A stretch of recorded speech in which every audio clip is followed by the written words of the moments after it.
అప్పుల బాధలు వెంటాడుతున్నాయా? అయితే 6 JVR వారి జాతిరత్నాలు ధరించండి. నమస్తే, వెల్కమ్ టు మనం టీవీ. నాతో పాటు అనలిస్ట్ కట్టా కార్తిక్ ఉన్నారు, మాట్లాడదాం. కార్తిక్ గారు నమస్తే. నమస్తే.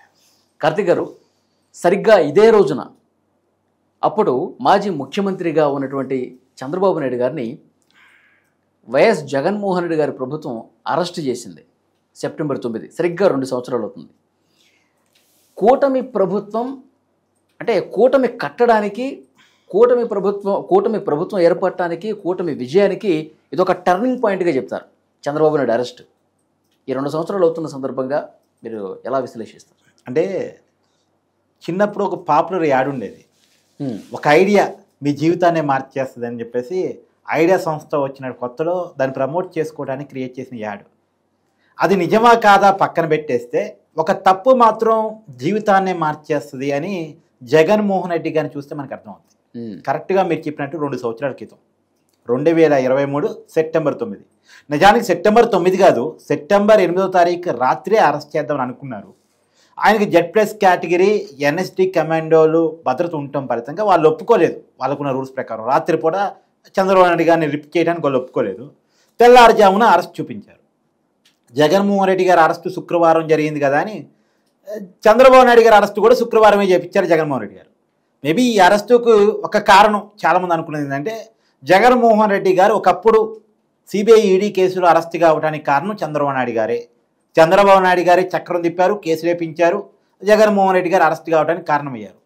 కాబట్టి ఇప్పుడు చంద్రబాబు నాయుడిని కూడా నేను అరెస్ట్ చేయించాలి, నేను అనుభవించిన జైలు జీవితాన్ని చంద్రబాబు నాయుడు గారికి కూడా రుచి చూపించాలి అని జగన్మోహన్ రెడ్డి గారు భావించటం వల్ల అరెస్టు చేశారు అని చాలామంది భావిస్తూ ఉంటారు. సో ఇది రాజకీయంగా భావించే మాట ఏమో అనుకుందాం ఒకసారి.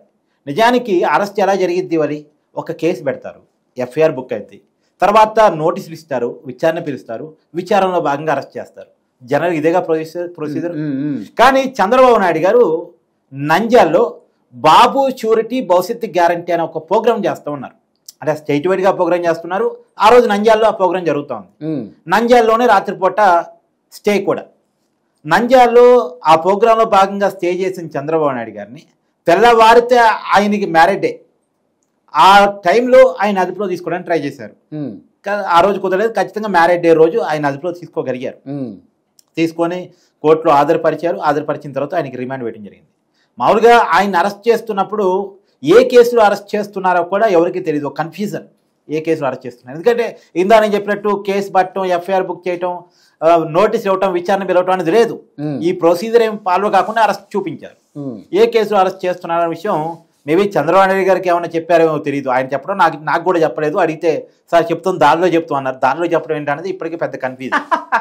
అది పెద్ద అవును జోక్, అది పెద్ద జోక్. అయితే దానిలో చెప్తూ ఉన్నారు. మొత్తానికి స్కిల్ డెవలప్మెంట్ కేసులో అరెస్ట్ చేస్తున్నట్టు తర్వాత చూపించడం జరిగింది, కోర్టులో చెప్పారు.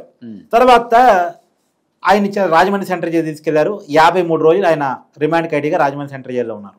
తర్వాత ఆయన హెల్త్ రీజన్స్ తోటి మధ్యంతర బెయిల్ పొందారు. తర్వాత నార్మల్ బెయిల్ కూడా పొందారు. అయితే ఆయన జైల్లో ఉన్న 53 రోజుల కాలంలో ఆయన మీద 6 కేసులు మోపారు. ఫస్ట్ స్కిల్ డెవలప్మెంట్ కేసుని అరెస్ట్ చేశారు కదా, తర్వాత ఇన్నర్ రింగ్ రోడ్ కేసు అన్నారు, తర్వాత అంగెల్ల కేసు అన్నారు, తర్వాత మద్యం కేసు అన్నారు, తర్వాత ఇసుక కేసు అన్నారు. ఇలా మొత్తంగా ఒక 6 కేసులు చంద్రబాబు నాయుడు గారి మీద మోపారు. సరే, ఎప్పుడైనా గుర్తుపెట్టుకో, ఏ కేసులోనైనా ప్రాథమిక ఆధారాలతోటి కేసును కనీసం ప్రూవ్ చేయగలిగి కోర్టు ముందు ప్రూవ్ చేయడం పక్కన పెడితే కనీసం ప్రజల ముందన్న పెట్టగలిగితే, నేరాన్ని ప్రజలు నమ్మగలిగితే అరెస్ట్కు ఒక అర్థం ఉంటుంది. కానీ చంద్రబాబు నాయుడు గారి విషయం ఏంటంటే కనీసం ఎవిడెన్స్ని వైసీపీ గవర్నమెంట్ ప్రొడ్యూస్ చేయలేకపోయింది. అరెస్టు విషయంలో చేసిన ఆర్భాటం కేసును ప్రూవ్ చేయడంలో మాత్రం ఫెయిల్ అయిపోయింది. ఓకే, దానివల్ల 53 రోజుల పాటు వాళ్ళు ఏం చేసినట్టు మరి? అదేగా తప్పు. అదే చంద్రబాబు నాయుడు గారికి సానుభూతి తీసుకొచ్చి పెట్టింది, వైసీపీ మీద వ్యతిరేకత పెరగడానికి కారణమైంది. నిజానికి ఆ రోజు పవన్ కళ్యాణ్ గారు చంద్రబాబు నాయుడు గారిని పరామర్శిద్దామని అనుకొని ఆయన ముందుగా హెలికాప్టర్ ద్వారా వద్దామని అనుకున్నారు. కానీ ఆయన హెలికాప్టర్ దిగటానికి ఆంధ్రప్రదేశ్లో ఎక్కడా కూడా ల్యాండింగ్కి అవకాశం ఇవ్వలేదు. ఈవెన్ రాజమండ్రి ఇవ్వలే, గన్నవరం ఇవ్వలే. ఎప్పుడైతే హెలిప్యాడ్ దిగటానికి పర్మిషన్ ఇవ్వలేదు అన్న విషయం తెలిసిందో బై రోడ్ ఆయన బయలుదేరి వచ్చారు. బై రోడ్ బయలుదేరి వస్తే ఆయన్ని ఆంధ్ర బోర్డర్లో అడ్డుకున్నారు. ఆంధ్ర బోర్డర్లో పవన్ కళ్యాణ్ రాకుండా అడ్డుకోవటం అనేది పవన్ కళ్యాణ్ గారికి కొద్దిగా అవమానంగా అనిపించింది. తర్వాత ఆయన ప్రెస్టేజ్గా చంద్రబాబు నాయుడు గారి దగ్గరికి వెళ్ళి కలిసి టీడీపీతో పొత్తు ప్రకటిస్తున్నట్టు జైలు గోడల దగ్గర ప్రకటించారు. మామూలుగా పొత్తు ప్రకటన ఎలా ఉంటే పార్టీ ఆఫీసుల్లో చర్చోపచర్చ జరిగి పొత్తు పెట్టుకుంటే నాకేం సీట్లు ఇస్తారు, మీరేం సీట్లు తీసుకుంటారు, పొత్తులో గెలిచాక మీరు నాకేం పదవులు ఇస్తారు, మీరేం పదవులు తీసుకుంటారు. ఈ చర్చలు అయిపోయిన తర్వాత పొత్తు ప్రకటన ఉంటాయి. ఇప్పటి వరకు రాజకీయాల్లో మనం అదేగా చూస్తుంది ఇన్నర్ జర్నలిజంలో. కానీ అలాంటి చర్చలేమి, ప్రాథమిక చర్చలు కూడా లేకుండా జైలు దగ్గర చంద్రబాబు నాయుడు గారిని పరామర్శించడానికి వెళ్ళి జైలు గేటు దగ్గర నారా లోకేష్ గారితో బాలకృష్ణ గారితో కలిసి టీడీపీతో పొత్తు పెట్టుకుంటున్నట్టు పవన్ కళ్యాణ్ గారు ప్రకటించారు. అంటే జనసేనని రచ్చగొట్టి టీడీపీలో కలిసి ఇలా చేసింది కూడా మళ్ళీ వైసీపీ. అప్పటికి జనసేన బీజేపీతో పొత్తులో ఉంది, బీజేపీ టీడీపీ చాలా గ్యాప్ ఉంది. మరి బీజేపీ వీళ్ళ కూటమితో కలిసి వచ్చిద్దా లేదో తెలీదు. అయినప్పటికీ బీజేపీతో సంబంధం లేకుండా పొత్తు ప్రకటన చేశారు పవన్ కళ్యాణ్ గారు. ఆ రోజున కోపంలో, కసిలో, భావోద్వేగంలో. ఆ కోపాన్ని, కసిని, భావోద్వేగాన్ని కల్పించింది వైసీపీ. పవన్ కళ్యాణ్ ఎక్కువ టార్గెట్ చేయటం, పవన్ కళ్యాణ్ని, చంద్రబాబు నాయుడిని వీళ్ళు కలవకముందే వాళ్ళే కలిపేసి మాట్లాడే ప్రయత్నం చేయటం, ఇలా ప్యాకేజ్ క్రియేట్ చేయటం. సో ఒకదానికి ఒకటి తోడై ఫస్ట్ చంద్రబాబు నాయుడు గారి అరెస్టు, దాని ప్రూవెన్ ప్రాక్టీస్ లేకపోవటం వల్ల చంద్రబాబు నాయుడు గారికి క్రియేట్ చేసిన సానుభూతి, తర్వాత పవన్ కళ్యాణ్ని రెచ్చగొట్టి పవన్ కళ్యాణ్ టీడీపీతో కలపటం, తర్వాత పవన్ కళ్యాణ్ అంతే కసిగా పనిచేసి బీజేపీని కూడా చేసుకొచ్చి కూటమిలో కట్టగలిగారు. అవసరం అయితే తన సీట్లను కూడా త్యాగం చేయగలిగారు. ఫస్ట్ 23 సీట్లు అనుకుంటే 21 సీట్లు కూడా తగ్గడానికి ఏమాత్రం వెనకాల. నాగబాబు గారి ఎంపీ సీట్ అనుకుంటే దాన్ని త్యాగం చేయడానికి కూడా ఏమాత్రం వెనకాల. ముందు పొత్తు కావాలి అని అంటే వైసీపీ దిగిపోవాలి, జగన్మోహన్ రెడ్డి గారిని ఎట్టి పరిస్థితుల్లో గద్ద నింపాలి, మనం ఏమాత్రం గెలుస్తాం అన్న థాట్ లేదు ఆయనకి. జగన్ ఓడగొట్టాలి అనే కసిలో నుంచి ఆ కసిని వైసీపీ పెంచి పోషించింది. నిజానికి జగన్ ఓడగొట్టాలంటే ఆయన మీద శత్రుత్వం కాదు, ఈ ప్రజా వ్యతిరేక ప్రభుత్వాన్ని పడగొట్టాలి, అదే దాకి తీసుకొచ్చింది. ఇంకోటి ఏంటంటే చంద్రబాబు నాయుడు గారి అరెస్ట్ వాస్తవానికి ఆయన ఈఆర్నాటి రాజకీయ నాయకుడు కాదు, జగన్మోహన్ రెడ్డికి సహచర రాజకీయ నాయకుడు కాదు, రాజశేఖర రెడ్డి గారితో సహచర రాజకీయ నాయకుడు. 1975 నుంచి తెలుగు పాలిటిక్స్లో ఆయనకు ఒక క్రేజ్ ఉంది యాక్చువల్గా. సో ఎన్టీఆర్ నుంచి టీడీపీని క్యాప్చర్ చేసినప్పుడే వైసీపీ ఆర్నాడు కాంగ్రెస్ పార్టీ రకరకాల ప్రచారం చేసినప్పుడు ఆ జనం అవన్నీ నమ్మకుండా చంద్రబాబు నాయుడు గారి 1999లో సెకండ్ టైం ముఖ్యమంత్రిగా ఎన్నుకున్నారు. సో ఉమ్మడి రాష్ట్రానికి 2 సార్లు ముఖ్యమంత్రిగా పనిచేసిన వ్యక్తి, విభజిత రాష్ట్రానికి మొదటిసారి ముఖ్యమంత్రిగా పనిచేసిన వ్యక్తి. ఆయన అంటే తెలుగు వాళ్ళలో అంటే మాస్ కాకపోయినా ఒక మంచి ఒపీనియన్ ఉంటుంది. అలాంటి వ్యక్తి అవినీతికి పాల్పడ్డాడు అంటే అతనేదో సంక్షేమ పథకాలు ఇవ్వలేదంటే జనం నమ్మొచ్చు, అతనేదో అభివృద్ధి అంటే అతను గ్రామాలని పట్టించుకోలేదంటే జనం నమ్మొచ్చు, అతను వ్యవసాయాన్ని పట్టించుకోలేదంటే జనం నమ్మొచ్చేమో, కానీ అతను అవినీతి చేశాడంటే జనం నమ్మరు. చంద్రబాబు నాయుడు గారికి ఆ ముద్ర ఉంది. అతను అభివృద్ధి బ్రాండ్ అంబాసిడరు, అర్బన్ ఫ్రెండ్లీ అనేది ఉంది, రూరల్ వ్యతిరేకి, ప్రజా సంక్షేమ పథకాలకు వ్యతిరేకి, ఇలాంటి ఏదో క్రియేట్ చేసి పెట్టగలిగారు. కానీ చంద్రబాబు నాయుడు గారు అవినీతి పరైన సహజంగా జనం నమ్మరు. కానీ అవినీతి కేసులో చంద్రబాబు నాయుడు గారిని ఎప్పుడైతే అరెస్ట్ చేశారో అది జనం నమ్మలే. తెలుగు వాళ్ళంతా కూడా సానుభూతిగా ఫీల్ అయ్యారు. చంద్రబాబు నాయుడు గారిని ఏంటి అంత పెద్ద ఆయన్ని ఆ వయసులో తీసుకుపోయి జైల్లో పెట్టడం ఏంటి, అసలు ఎక్కడ అవినీతి చేశాడు. 2 వైసీపీ కూడా దానికి తగ్గట్టే ఫస్ట్ ఏమో 378 కోట్ల అవినీతికి అన్నది స్కిల్ డెవలప్మెంట్, తర్వాత 12 కోట్ల కాటికి వచ్చాగింది. అసలు 12 కోట్ల కోసం చంద్రబాబు నాయుడు గారిని అరెస్ట్ చేశారా, 378 కోట్ల కోసం చంద్రబాబు నాయుడు గారిని అరెస్ట్ చేశారని ఏం అర్థం కాని పరిస్థితి. ఒకప్పుడు జగన్మోహన్ రెడ్డి గారి కేసులు లక్షల కోట్ల కేసులు చూసిన జనానికి ఈ 100 కోట్లు ఈ కోట్లు అనేది పెద్ద ఆనలేదు. చంద్రబాబు నాయుడు గారి మీద ఫేక్ కేసు పెట్టారు వీళ్ళు అనేది జనంలోకి వెళ్ళిపోయింది. అవును. సో కాబట్టి చంద్రబాబు నాయుడు గారిని అంటే నిరూపించటంలో ఫెయిల్యూర్ ఫలితంగా, అరెస్టు ఆర్భాటంగా చేసిన ఫలితంగా, అరెస్ట్ చేసిన తీరు కానీ, ఆ కేసు పెట్టిన తీరు కానీ, దాన్ని నిరూపించడంలో జరిగిన ఫెయిల్యూర్ కానీ, ఆ టైంలో చేసిన వైసీపీ చేసిన రభస కానీ, మాట్లాడిన మాటలు కానీ, అంటే జైల్లో విషారం పెట్టి అంటే ఇంటి నుంచి భోజనం కోసం చంద్రబాబు నాయుడు గారు అడిగారు, అడిగితే వాళ్ళ ఇంటి వాళ్ళు విషయం పెట్టి పంపిస్తే అని మాట్లాడారు. ఎవరు పంపిస్తారు వాళ్ళ ఇంటి వాళ్ళ విషయం పెట్టి? అంటే ఇలాంటి మాటలు కొంతమంది అయితే జైల్లోనే అయిపోతారు చంద్రబాబు నాయుడు.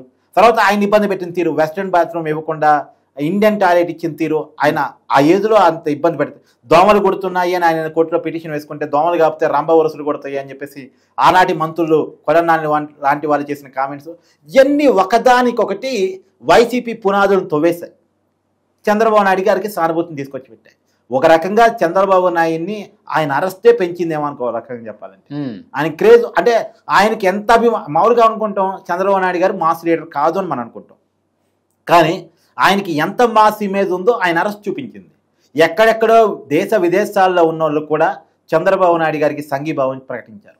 సో ఆయన ఇమేజ్ ఏంటి, ఆయనకి ఎంతమంది ఫ్యాన్ ఫాలోయింగ్ ఉంది అని అంటే మామూలుగా బయటపడే ఫ్యాన్ ఫాలోయింగ్ కాదు. సాఫ్ట్వేర్స్ ఎప్పుడు రోడ్డు మీదకి వచ్చి మా నాయకుడు చంద్రబాబు నాయుడు అని చెప్పేసి చిక్కలు కట్టుకొని డాన్స్ లేరు.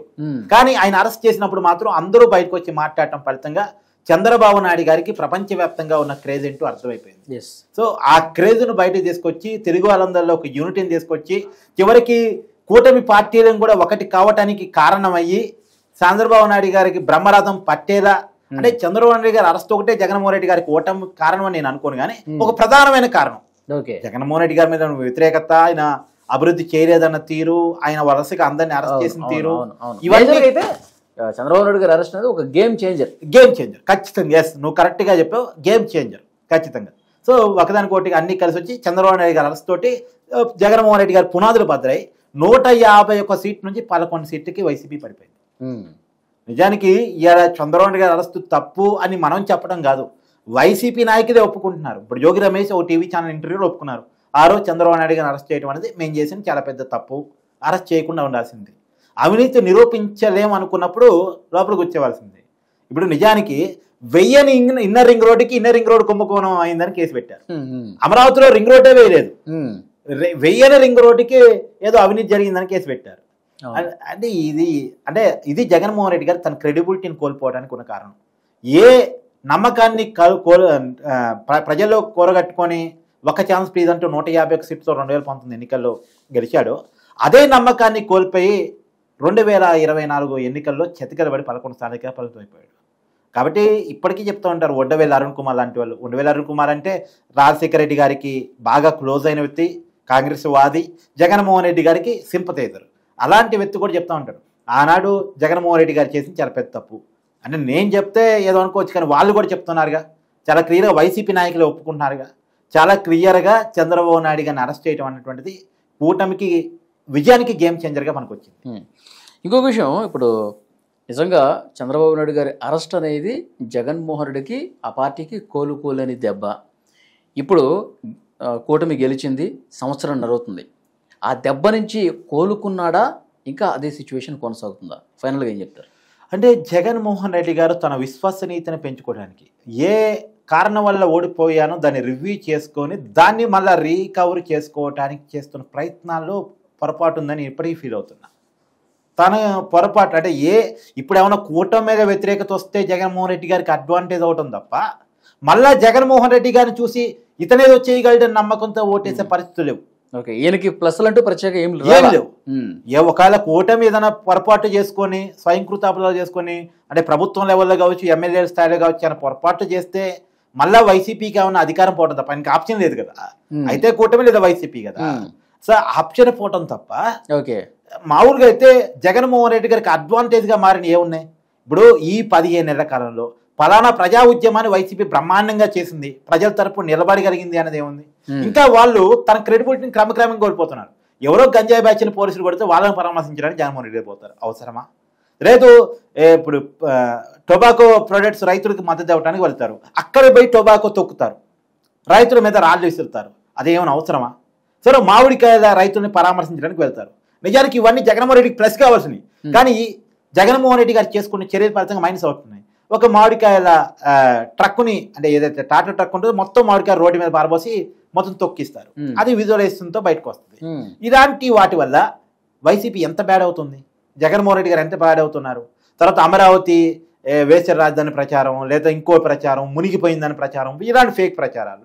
ఇప్పుడు అమరావతి మునిగిపోయింది అని ఒక ప్రచారం, అబ్బాయి ఎగ్జాంపుల్ చెప్తున్నాను, మునగలేదని నేను చెప్పొచ్చు, మునిగింది అని వైసీపీ నాయకుడు చెప్పొచ్చు. మునిగిందా లేదా గుంటూరు రోడ్డు తెలీదా? మునిగిందా లేదా కృష్ణావుడి తెలీదా? మునిగిందా లేదా అమరావతిలో నివసించేవాడు తెలీదా? అక్కడ కూడా వైసీపీ ఓట్ బ్యాంక్ ఉంటుందిగా. ఎందుకురా మన ప్రాంతం మీద ఇంత కోపం అని ఒకసారిగా ఒకసారి అనిపిస్తుందిగా. ఎవరికైనా లోకల్ ఫీలింగు ఒకసారి డామినేట్ చేస్తుంది కదా. అది వైసీపీకి ఎంత డ్యామేజ్, సగటు వైసీపీ కార్యకర్త కూడా అసహించుకుంటాడు. ఏందిరా ఈ ప్రచారం? ఎక్కడో పునాదులు జోవించోట వాటర్ వస్తే పునాదులు జోవించోట వాటర్ రాకుండా ఉంటాయా? అక్కడ వాటర్ నిల్వ ఉంటే దాన్ని చూపించి అమరావతి మునిగిపోయింది, విజయవాడ కొట్టకపోయింది, గుంటూరులో వరదలు వచ్చాయి అని తాడేపల్లి ప్యాలెస్లో మనం బ్రహ్మాండంగా కూర్చొని అదే అమరావతి మునిగిపోయిందని నమ్మిస్తే ఎట్ట కుదిరిద్ది?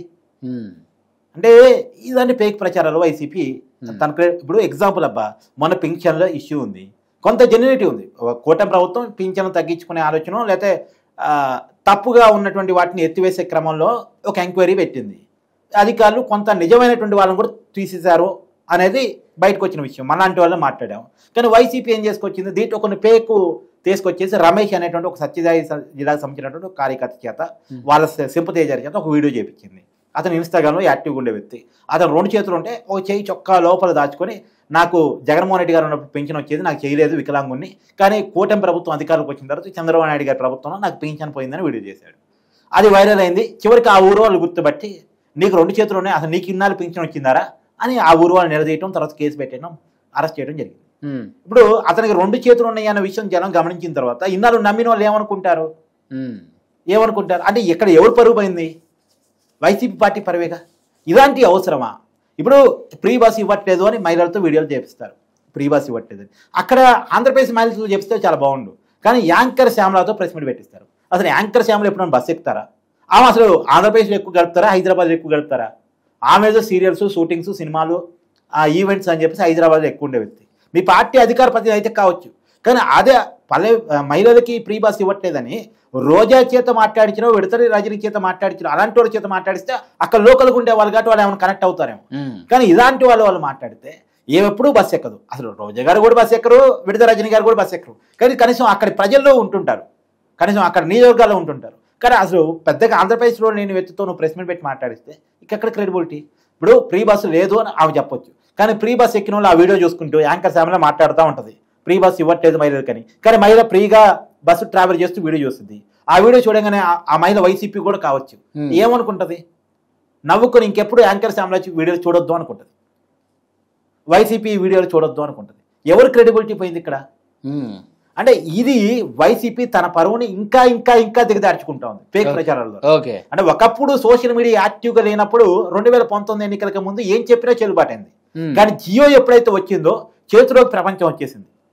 జియో ఒక తీసుకొచ్చిన పెద్ద మార్పు ఏంటంటే అరచేతిలోకి ప్రపంచాన్ని పెట్టింది. ప్రపంచంలో ఏం జరుగుతుందో ఏంటో ఏ నిమిషానికి ఆ నిమిషం తెలుసుకునే పరిస్థితి ఉంది, ఉన్న సమాచారాన్ని చెక్ చేసుకునే పరిస్థితి కూడా ఉంది. అంటే ఒక సమాచారం ఇప్పుడు కార్తీక్ ఏదో చెప్పాడు, కార్తీక్ని కూడా కొట్టి నంబరు క్రాస్ చెక్ చేసుకుంటారు, కార్తీక్ చెప్పేది నిజమా కాదా చెక్ చేసుకుంటారు. అలా చెక్ చేసుకునేటువంటి అవకాశం కూడా వచ్చింది. కాబట్టి మనం మాట్లాడేటప్పుడు చాలా జాగ్రత్తగా లేకపోతే, మనం ఏ మాట చెప్పినా అది జాగ్రత్తగా ఉండకపోతే మన పరువే పోతుంది. అదే ఇప్పుడు వైసీపీ చేసుకుంటుంది. ఇప్పుడు ఏదో కూటమి మీద ఘోరమైన వ్యతిరేకత వస్తే అది వైసీపీకి అడ్వాంటేజ్ కావాలి తప్ప వైసీపీ తన క్రెడిబిలిటీని పెంచుకునే విధంగా, జగన్మోహన్ రెడ్డి గారు తన విశ్వసనీయత పెంచుకునే విధంగా ఏమీ జరగలేదు అనేది నేను అనుకుంటున్నాను. Thank you.